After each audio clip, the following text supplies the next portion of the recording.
Hi hello welcome to my channel. ఇవాల్టి special అయితే veg pulao అండి. చాలా సింపుల్గా చాలా ఈజీగా చేసేయచ్చు ఈ పలావ్ అయితే. ఎక్కువ టైం కూడా పట్టదండి, జస్ట్ 10 మినిట్స్లో అయిపోతుంది. చూసారు కదా అసలు ఎంత బాగా వచ్చిందో. పెరుగు పచ్చడి చట్నీ ఒకటి ఉంటే చాలండి. ఇప్పుడు ప్రాసెస్ చూసేద్దాం రండి. వెజ్జీస్ అన్ని ఇలా కట్ చేసి పెట్టుకున్నాను ముందుగానే.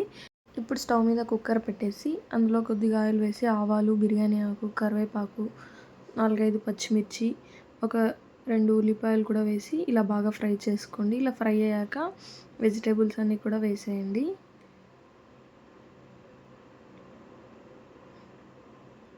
ఇప్పుడు ఇందులోకి 1 టీ స్పూన్ వరకు సాల్ట్, ఒక పించ్ పసుపు వేసి ఫ్రై చేసుకున్నాక టమోటా కూడా వేసేయండి.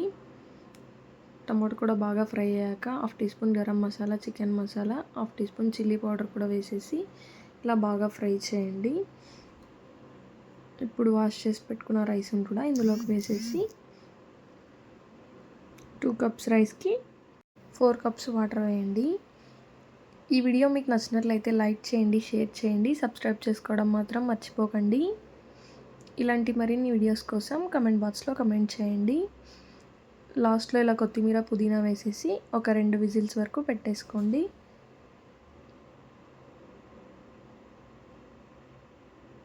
చూసారు కదండి అసలు ఎంత బాగా వచ్చిందో పలావ్ అయితే. అంతే అండి, pulao ready. Thank you, bye.